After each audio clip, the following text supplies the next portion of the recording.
देखो भाई, पिछले पार्ट 1 में हमने क्या देखा, बीटा पार्टिकल को पढ़ लिया। बीटा पार्टिकल दो प्रकार का होता है, एक नेगेटिव बीटा पार्टिकल, एक पॉजिटिव बीटा पार्टिकल। नेगेटिव मतलब इलेक्ट्रॉन, पॉजिटिव मतलब पॉजिट्रॉन। कैसे आते हैं न्यूक्लियस के अंदर, कैसे अवेलेबल होते हैं इलेक्ट्रॉन और पॉजिट्रॉन, आपको हमने बता दिया है। इसके बाद अब बात कर लेते हैं, कुछ इसके प्रॉपर्टीज की बात कर लेते हैं, बीटा पार्टिकल के प्रॉपर्टीज। देखिए, पहला प्रॉपर्टीज, बीटा पार्टिकल क्या होता है, चार्ज पार्टिकल होता है।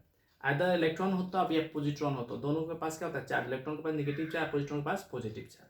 तो ये जब किसी भी मैग्नेटिक इलेक्ट्रिक फील्ड में जाएगा तो क्या होगा, ये अपने ओरिजिनल जो रास्ता होगा उससे क्या हो जाएगा, डेविएट हो जाएगा। मतलब ओरिजिनल रास्ता को छोड़ के कहीं और चला जाएगा।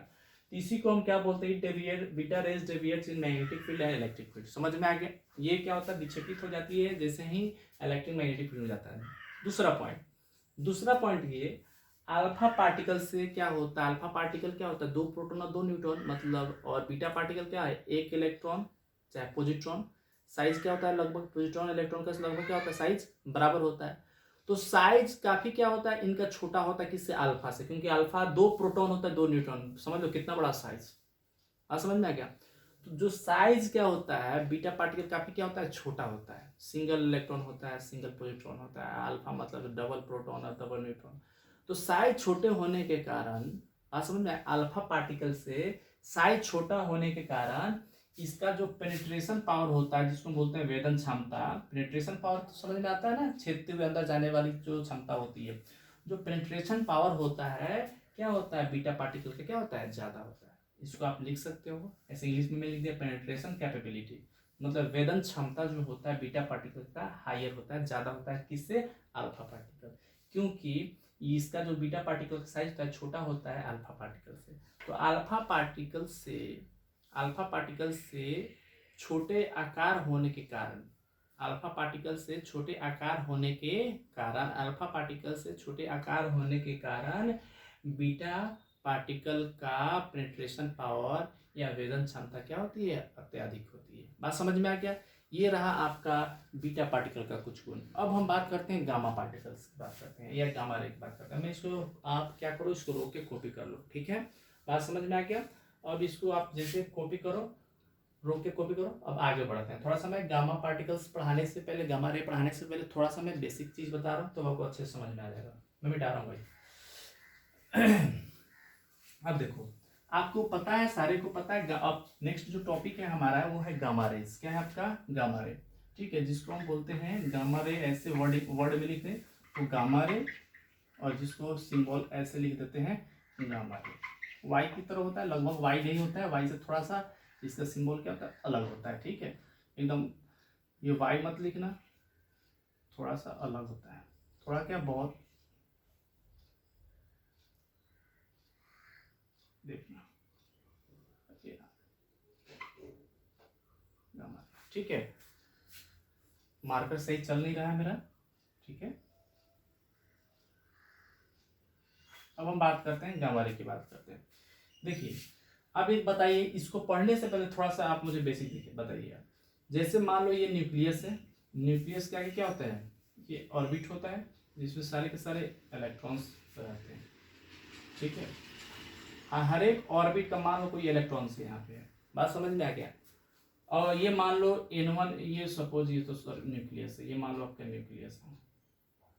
ये मान लो ऑर्बिट 1 है, ये ऑर्बिट 2 है, ये ऑर्बिट क्या है, 3 है। थोड़ा सा नहीं भी पता है तभी समझ लो, मैं बता रहा हूँ।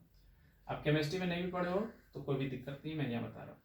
मान लो कोई इलेक्ट्रॉन अपने पहला ऑर्बिट में है, इसको क्या बोलते हैं, ऑर्बिट बोलते हैं। इस सब को एन का मतलब ये सब क्या होता है, ऑर्बिट बोलते हैं। इसको क्या बोलते हैं, इसको इसको इसको सब ऑर्बिट बोलते हैं, ऑर्बिट बोलते हैं। या इसको बोलते हैं एक और नाम से जानते हैं, बहुत नाम है, बट ऑर्बिट एनर्जी लेवल, बहुत यही नाम अक्सर यूज होता है। एनर्जी लेवल, ऊर्जा स्तर। एनर्जी लेवल मतलब ऊर्जा स्तर, ऑर्बिट बोलते हैं। ये जो इलेक्ट्रॉन जिस पाथ में घूमते हैं उसको क्या बोलते हैं, ऑर्बिट बोलते हैं, तो एनर्जी लेवल बोलते हैं। हर एक इलेक्ट्रॉन का अपना एनर्जी लेवल फिक्स होता है। बात समझ में आ गया। ये इलेक्ट्रॉन को इसमें रोटेट करना है, अगर इसमें इसमें रिवॉल्व करना है तो क्या होगा, इसी में आपका रिवॉल्व करेगा, इसी में घूमेगा। बात समझ में आ गया। अगर मान लीजिए इन केस, देखिए, हर एक ऑर्बिट का अपना अपना एनर्जी फिक्स होता है। अपना अपना एनर्जी क्या होता है, फिक्स होता है। इसका मान लो कुछ एनर्जी, इसका अपना एनर्जी फिक्स होगा, इस ऑर्बिट का एनर्जी फिक्स होगा, इस ऑर्बिट का एनर्जी फिक्स होगा, इस ऑर्बिट का एनर्जी भी क्या होता है, फिक्स होता है। अगर इस इलेक्ट्रॉन को सपोज मान लो फॉर एग्जांपल इसका जो एनर्जी होता है आप पढ़ोगे -13 हाइड्रोजन की बात कर रहा हूँ मैं, हाइड्रोजन की एटम की बात कर रहा हूँ समझाने के लिए। बस ये हाइड्रोजन एटम में ये एक हाइड्रोजन एटम ले रहा हूँ, ये हाइड्रोजन एटम ले रहा हूँ, याद रखना। ये कहो कैसे, मैं एग्जाम्पल के तौर पे समझा रहा हूँ। हाइड्रोजन एटम का देखा जाता है तो पहला ऑर्बिट का एनर्जी होता है -13.6। कितना होता है बाबू? -13.6। दूसरा का ऑर्बिट को देखा जाता है -3.4। कितना होता है? -3.4। याद रखना। पहला ऑर्बिट कितना होता है? -13.6। दूसरा का ऑर्बिट कितना है? दूसरा का मतलब यही, ये पहला है, ये क्या है आपका? दूसरा है। पहला कितना होता है? -13.6। अगर कोई इलेक्ट्रॉन अगर पहला ऑर्बिट में घूम रहा है तो इसके पास कितना एनर्जी है? -13.6। अच्छा, -13.6 और -3.4 इसमें बड़ा कौन है? -13.6 और -3.4 में बड़ा कौन है? माइनस में जितना ही छोटा होता है उतना ही क्या होता है? बड़ा होता है। बड़ा ये है, छोटा ये है। तो नीचे क्या होता है? एनर्जी कम होता है। जैसे जैसे ऊपर हम बढ़ते जाते हैं एनर्जी का वैल्यू क्या होता है? बढ़ते जाता है। अगर मान लो ये इलेक्ट्रॉन इस ऑर्बिट में घूम रहे हैं, इट मीन्स इस इलेक्ट्रॉन के पास एनर्जी क्या है? इतना है। बात समझ में आ गया? अगर मान लो हमें इस इलेक्ट्रॉन को यहाँ से क्या करना है? ऊपर भेजना है। तो इस इलेक्ट्रॉन को ऊपर भेजने के लिए आप एक बताओ, इसका ऊर्जा, ये एनर्जी का पहले देखो कितना है एनर्जी ऊपर से नीचे से ऊपर जाने के लिए। अगर देखो ध्यान से, ऊपर वाले ऑर्बिट का एनर्जी कितना है? -3.4। नीचे वाला ऑर्बिट का एनर्जी कितना है? -13.6। तो ये बड़ा है, ये की एनर्जी क्या है? ये एनर्जी सेकंड ऑर्बिट का एनर्जी ज्यादा है और इस ऑर्बिट का फर्स्ट ऑर्बिट का एनर्जी क्या है? कम है। पहले इनका अंतर निकालो, तो एनर्जी का अंतर देखोगे 10.2 आ जाएगा। कितना आ जाएगा? ये इलेक्ट्रॉन वोल्ट में बता रहा हूँ, ये सारा मैं इलेक्ट्रॉन वोल्ट में बता रहा हूँ, इलेक्ट्रॉन वोल्ट में। तो जब आप डिफरेंस निकालोगे कितना एनर्जी इसको एक्स्ट्रा दिया जाएगा ताकि ऊपर जा सके, तो देखोगे इस इलेक्ट्रॉन को ऊपर जाने के लिए इतना और एनर्जी चाहिए, क्योंकि इसमें इतना जोड़ेंगे तब जाके इतना आएगा। बात समझ में आ गया? तो इसमें पहले ऑर्बिट में, पहले एनर्जी लेवल में चक्कर लगाने वाले इलेक्ट्रॉन को इतना और एनर्जी दिया जाएगा तो कहाँ पहुंच जाएगा? ऊपर पहुंच जाएगा। लेकिन ऊपर जाके ये फिर परमानेंट ऊपर ये सेकेंड ऑर्बिट में नहीं रहेगा, जाते ही फिर वापस रिटर्न आ जाएगा। जाते ही वापस रिटर्न हो जाए, बहुत कम सेकेंड में क्या होता है? रिटर्न हो जाता है। आज समझ में आ गया? बहुत कम सेकेंड, फ्रैक्शन ऑफ सेकेंड में ये क्या होता है? फिर रिटर्न हो जाता है, बहुत कम सेकेंड में जाएगा। अब इसको क्या हो गया? अब देखो नीचे से ऊपर पहुंचाने के लिए कितना एनर्जी देना पड़ेगा, क्योंकि आप जब अंतर निकालोगे ना, -3.4 -13 अब देखो ध्यान से, -13.4 13.6 जब अंतर निकालोगे तो देखो घटाओगे ना, अब तभी तो पता चलेगा ये दोनों के बीच में एनर्जी का अंतर कितना है। जब घटाओगे तो लगभग कितना आ जाएगा? 10 कितना आ जाएगा? तो वही तो हमने निकाला था। ये ऑर्बिट इससे कितना ज्यादा है, पहले से दूसरा वाला एनर्जी कितना ज्यादा है। हमने क्या किया? इससे क्या किया? इसको घटा दिया। तो 10.2 इलेक्ट्रॉन वोल्ट से क्या ये ज्यादा है। बात समझ में आ गया? 10.2 इलेक्ट्रॉन वोल्ट से क्या ये ज्यादा है। ठीक है। तो अब ये इलेक्ट्रॉन को अगर 10.2 इलेक्ट्रॉन वोल्ट अगर दिया जाएगा तो ये क्या होगा? इस ऑर्बिट से निकल के कहाँ पहुंच जाएगा? ऊपर पहुंच जाएगा।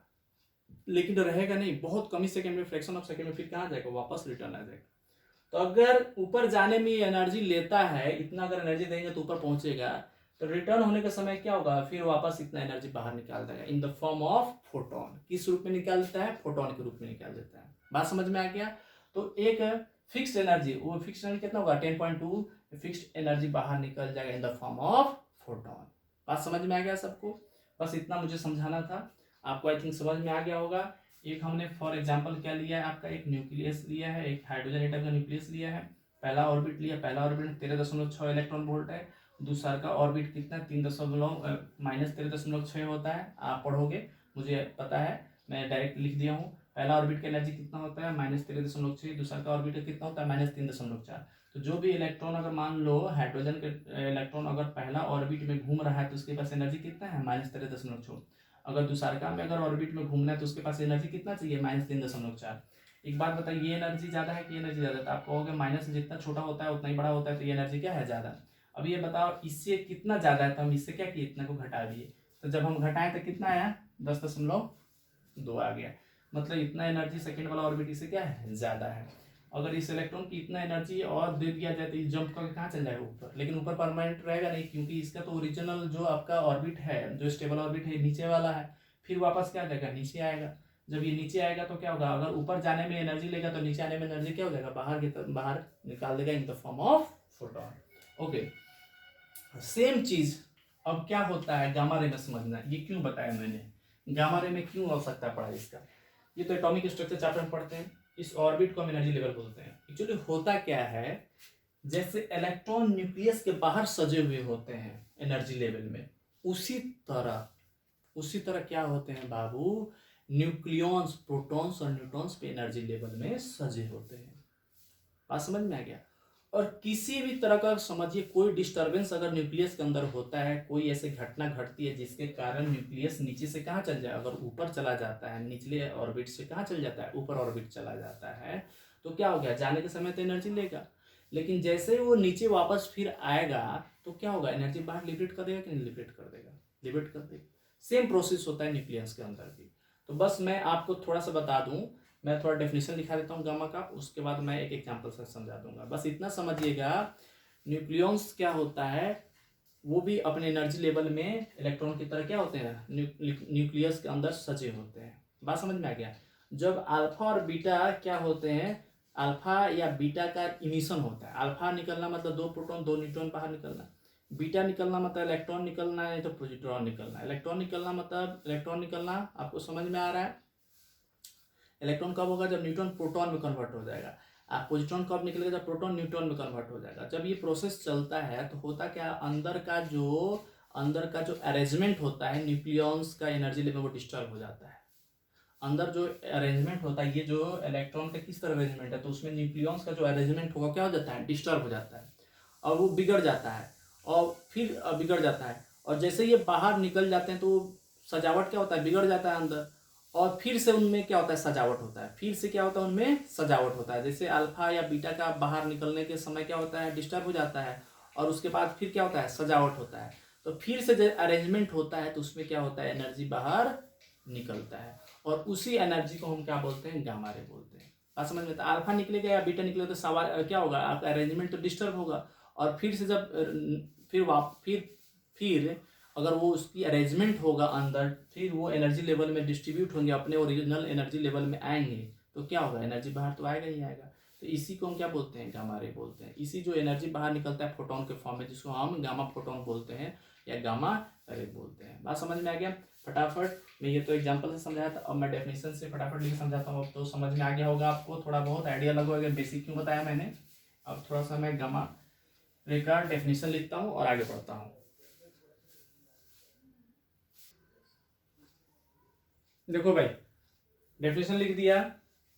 After emission of each alpha और बीटा पार्टिकल, अल्फा या बीटा पार्टिकल में किसी का उत्सर्जन हो, उसके बाद हमेशा देयर आर ऑलवेज, हमेशा occur in emission of gamma photon, हमेशा क्या होता है, इन दोनों में से किसी का उत्सर्जन हो बाहर की तरफ, अगर निकले अल्फा बीटा अगर बाहर की तरफ निकलता है तो हमेशा गामा फोटॉन, वही गामा रे बाहर निकलता है, ड्यू टू किसके कारण, रीअरेंजमेंट, ड्यू टू रीअरेंजमेंट मतलब फिर से सजावट, रीअरेंजमेंट ऑफ न्यूक्लियंस मतलब न्यूक्लियंस का फिर से सजावट होता है एनर्जी लेवल में। निकलने के प्रोसेस समय क्या होता है, डिस्टर्ब हो जाता है, और निकलने के बाद क्या होता है, फिर से क्या होती है, सजावट होती है, फिर न्यूक्लियंस की उनके एनर्जी लेवल में, मतलब उनके जो बना होता है एनर्जी लेवल, उसमें सजावट होती है, और इस प्रोसेस में क्या होता है, एनर्जी बाहर निकलता है। अब देखो ध्यान समझो, इसी को मैंने हिंदी में लिख दिया भाई। देखो आप देख लो, सारे पढ़ लो, सारे एक बार पढ़ लो सारे, उसके बाद लिख लेना, अल्फा कण या बीटा कण के, अल्फा कण या बीटा कण के उत्सर्जन के बाद हमेशा गामा फोटॉन उत्सर्जित होती है, गामा फोटॉन उत्सर्जित होती है, क्योंकि न्यूक्लियॉन्स का अपने ऊर्जा स्तर में फिर से सजावट होती है। बात समझ में आ गया। ध्यान से देखो, एक बार और पढ़ दे रहा हूं मैं, अल्फा या बीटा कण के उत्सर्जन के बाद हमेशा गामा फोटॉन उत्सर्जित होती है। आपको पता है उत्सर्जन के बाद हमेशा क्या होता है, गामा फोटॉन निकलता है, क्योंकि न्यूक्लियॉन्स का क्या होता है, अपने ऊर्जा स्तर से में फिर से क्या होती है, सजावट होती है। बात समझ में आ गया। फटाफट इसको रोक के लिख लो। पिछले हमने बता दिया कैसे इलेक्ट्रॉन का जैसे हमने सजावट बताया था, तो उसी के थोड़ा बहुत उसी से आपको आइडिया लग जाएगा कि उसी की तरह लगभग अंदर क्या होती है, न्यूक्लियॉन्स की क्या होती है, सजावट होती है अंदर, और सजावट जब बिगड़ जाती है तो क्या होगा, इलेक्ट्रॉन्स, जैसे अगर मान लीजिए इलेक्ट्रॉन्स की सजावट बिगड़ेगा तो क्या होगा, इलेक्ट्रॉन्स अपने अपने जो अपना जो ऑर्बिट होगा, अपना जो एनर्जी लेवल उसमें नहीं होगा, कहीं और होगा, फिर वापस जब अपने घर को लौटेगा तो क्या होगा, उस प्रोसेस में एनर्जी बाहर निकलेगा। उसी तरह इसमें भी होता है, जब न्यूक्लियॉन्स ड्यूरिंग अल्फा बीटा के समय क्या होता है, भाई लिखते रहो, मैं बोलते जा रहा हूँ। अल्फा बीटा के समय क्या होता है, उनकी सजावट बिगड़ जाती है, डिस्टर्ब हो जाती है, और फिर जब अल्फा बीटा निकल जाता है उसके बाद क्या होती है, फिर से जब सजावट होती है तो जब वो अपने एनर्जी वापस अपने ओरिजिनल एनर्जी लेवल में आते हैं, ओरिजिनल एनर्जी लेवल में आते हैं तो क्या निकलते हैं, बाहर एनर्जी निकलते हैं। और इस एनर्जी को ही क्या बोलते हैं, गामा रे बोलते हैं। और ये एक तरह का एनर्जी है गामा रे। इस ये तो कोई एकदम इसका क्या बोलो आप, जैसे अल्फा बीटा पार्टिकल है जिसका साइज को तो हम लगभग देख ही भी पा रहे हैं, इलेक्ट्रॉन के साइज क्या है, 2 प्रोटॉन 2 न्यूट्रॉन का साइज क्या है। और गामा रे क्या है, एक तरह का रेडिएशन है, माई इलेक्ट्रोमैग्नेटिक वेव है, मतलब विद्युत चुंबकीय तरंग है। इसका जो वेदन क्षमता होता है बहुत ही अत्यधिक होता है, हद से ज़्यादा होता है। बात समझ में आएगी, क्योंकि एक इलेक्ट्रोमैग्नेटिक क्या है भैया, वेव है। ठीक है, फटाफट यहाँ तक लिख लिया। और हम बात करते हैं, नोट डाल के मैं कुछ पॉइंट भी लिख दूंगा फटाफट, यहाँ तो समझ में आ गया। फटाफट एक एग्जाम्पल लिख लेते हैं, उसके बाद आगे बढ़ते हैं। देखो भाई, एक हमने एग्जांपल ले लिया कोबाल्ट 2760, जिसका एटॉमिक नंबर 27 है और मास नंबर कितना है 60। अगर उसमें से माइनस बीटा पार्टिकल निकला, इलेक्ट्रॉन निकला, माइनस बीटा पार्टिकल निकलना, याद करो न्यूट्रॉन से प्रोटॉन, एक न्यूट्रॉन प्रोटॉन बदलना, मतलब एटॉमिक नंबर क्या होता है, इंक्रीज कर जाता है। माइनस में क्या होता है, इंक्रीज कर जाता है। तो 27 क्या हो जाएगा, 28, तो आपका क्या हो जाएगा, सॉरी निकेल हो जाता है, 28 निकल, निकल Ni निकल 28 और 60 हो गया। अब देखो जैसे ही ये बीटा पार्टिकल निकला तो क्या होगा, रीअरेंजमेंट तो डिस्टर्ब हो गया।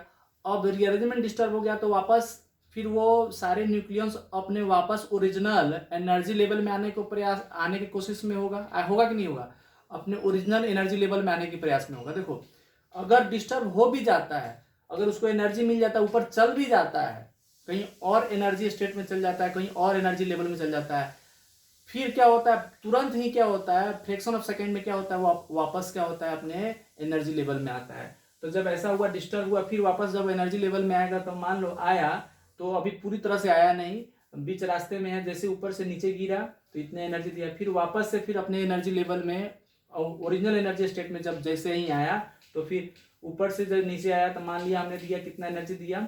अब सजावट हो रही है, देखो वापस ओरिजिनल मतलब पूरी तरह से अरेंजमेंट हो रही है। अरेंजमेंट के समय दो ऐसे एनर्जी, दो बार ऐसे क्या हुआ, एनर्जी बाहर निकल गया फोटोन के फॉर्म में, देखो ध्यान से। तो जैसे ही सजावट होना शुरू हुआ तो एनर्जी निकला, देखो गामा फोटोन की एनर्जी 1.17 मेगा इलेक्ट्रॉन वोल्ट निकला, और एक बार जब सजावट हुआ फिर दोबारा सजावट होता कितना, 1.133 मेगा इलेक्ट्रॉन वोल्ट निकला। बात समझ में आ गया। अब यहाँ आके कंप्लीट क्या हो जाती है, अरेंजमेंट हो जाती है। अब यहाँ अब ये अपने ओरिजिनल स्टेट में पहुंच जाता है। ठीक है, न्यूक्लियस अपने ओरिजिनल एनर्जी लेवल में पहुंच जाता है। अब उसके बाद तो नीचे जाएगा नहीं, बस उसके बाद एनर्जी आपका बाहर जाएगा नहीं। बात समझ में आ गया। तो ये क्या होता है आपका, ये गामा, इसी को हम क्या बोलते हैं, गामा रे बोलते हैं। इसको क्या बोलते हैं, गामा रे बोलते हैं। बात समझ, इसी को हम क्या बोलते हैं, गामा रे बोलते हैं। फटाफट एग्जाम ये कॉपी कर लीजिए एग्जाम्पल। ओके, देख लिया आपने।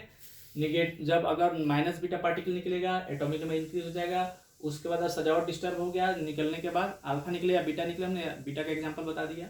अब सजावट डिस्टर्ब हो गया, अब उसके बाद क्या होगा, अब सजावट होना शुरू हो जाएगा। स्टार्टिंग में जब ये अरेंजमेंट हो रहा है तो जैसे ही अगर वो न्यूक्लियॉन्स क्या हुआ, अगर प्रोटॉन न्यूट्रॉन जैसे ही सजावट हुआ तो एक बार इतना निकला, फिर जब सजावट हुआ दूसरी बार सजावट हुआ तो इतना निकला। अब पूरी तरह से सजावट हो गई, जब तक ले पूरी तरह से सजावट नहीं होगी तब तक तो एनर्जी बाहर निकलता रहेगा। यहाँ के कंप्लीट सजावट हो गई, कंप्लीट अरेंजमेंट हो गया न्यूक्लियॉन्स का, अब एनर्जी बस बंद हो जाएगा, यहाँ पे इतना आके बंद हो जाएगा। और यही जो एनर्जी बाहर की तरफ निकलती है, इसी एनर्जी को हम क्या बोलते हैं, गामा रे बोलते हैं। फटाफट इसको कॉपी कर लीजिए। अब आगे हम थोड़ा 2-3 पॉइंट लिख लेते हैं, इसका इंपॉर्टेंट पॉइंट। अब देखो भाई, इसमें दो ही, सबसे हाईएस्ट का मतलब होता है सबसे ज्यादा, तो पेनिट्रेशन पावर या आयोनाइजेशन कैपेबिलिटी। देखो गामा जो रे होता है, गामा रे एक तरह का इलेक्ट्रोमैग्नेटिक बोलते हैं, इलेक्ट्रोमैग्नेटिक वेव होता है। ठीक है, अब इलेक्ट्रोमैग्नेटिक वेव होता है, इसके पास बहुत ही ज्यादा एनर्जी होता है, इस कारण से इसका पेनिट्रेशन कैपेबिलिटी भी बहुत ज्यादा होता है। एमॉन्ग ऑल द रेडिएशन, जितने भी रेडिएशन होते हैं उससे ज़्यादा, अल्फा से भी ज़्यादा और बीटा से भी ज़्यादा इसका क्या होता है, पेनिट्रेशन पावर होता है। अच्छा, आयोनाइजेशन कैपेबिलिटी की बात करें, इसका उस सबसे भी क्या होता है, ज़्यादा होता है। बात समझ में आ गया? इसे याद रखिएगा, अगर पूछे सबसे ज़्यादा आयोनाइजेशन कैपेबिलिटी या पेनिट्रेशन पावर, तक किसकी बात करोगे आप, गामा की बात करोगे। जो गामा होता है हर एक विकिरण, जितने भी विकिरण हैं उससे सबसे ज़्यादा क्या होता है, आयोनाइजेशन कैपेबिलिटी होता है, और क्या होता है आपका पेनिट्रेशन पावर होता है। अल्फा बीटा से ज़्यादा क्या होगा आपका, इसका गामा का पेनिट्रेशन या आयोनाइजेशन कैपेबिलिटी होगा। इसका पता चले, हिंदी समझ में आ गया। हाईएस्ट में सबसे ज़्यादा वेदन क्षमता होता है कि सारे किरणों में, सारे विकिरण में सबसे ज़्यादा किसका होता है, गामा विकिरण का वेदन क्षमता होता है। सारे विकिरण में सबसे ज़्यादा आयनीकरण क्षमता किसका होता है, गामा रेडिएशन का होता है। थोड़ा इंग्लिश भी जान लिया करो, इंग्लिश यहाँ तक समझ में आ गया। Highest penetration power among all the radiation, सारे रेडिएशन में, सारे विकिरण जैसे अल्फा बीटा, मैंने जो पीछे पढ़ा, अल्फा बीटी से क्या होता है, इसका पेनिट्रेशन पावर ज़्यादा होता है। और दूसरा एमंग ऑल रेडिएशन, मतलब जितने भी सारे रेडिएशन हमने पढ़ा है उनमें से सबसे अत्यधिक इसी का आयोनाइजेशन और इसी का पेनिट्रेशन पावर होता है। आज का हमारा लेक्चर यहीं तक सीमित है। पिछले अगले लेक्चर में हम बात करेंगे रेडियो एक्टिविटी का लॉ, बात करेंगे, बहुत इंपॉर्टेंट लेक्चर होगा। ठीक है, यहाँ तक कंप्लीट कर लेना। ये थ्योरेटिकल था, आता है बोर्ड में पूछा जाता है, डायरेक्ट पूछा जाता है 2 नंबर में। अल्फा बीटा पार्टिकल्स डिफाइन कीजिए। अल्फा बीटा पार्टिकल, बस आपको क्या करना है, जो हमने बताया अल्फा बीटा पार्टिकल को 2 नंबर बोलता है, उसके बारे में आप क्या जानते हैं उसको भी उसका डिस्क्राइब कीजिए। तो जितना हमने बताया उतना आपको लिख देना है कंप्लीट, आपको कोई दिक्कत नहीं होगा। हूबहू पूरा का पूरा आपका जितना होगा उतना अच्छे से मार्क्स आपको आ जाएगा। ठीक है, हूबहू आपको कॉपी पेस्ट कर देना, अल्फा में भी, बीटा में भी और गामा में भी। टेंशन की बात कोई नहीं है, आपको कोई ज़रूरत नहीं है बुकिश लैंग्वेज लिखो, आप हूबहू जैसे मैंने लिखा है एकदम सिंपल फॉर्म में आप उसी तरह आप बोर्ड में पेस्ट कर देना। ठीक है, अब हम अगले क्लास में लॉ ऑफ रेडियो एक्टिविटी की बात करेंगे। Okay, that's all for today. ध्यान रखना 2 पार्ट इसका बन चुका है। वीडियो में थोड़ा प्रॉब्लम आने के कारण मैंने इसको 2 पार्ट में स्प्लिट कर दिया है, 2 पार्ट में बनाया है। ओके।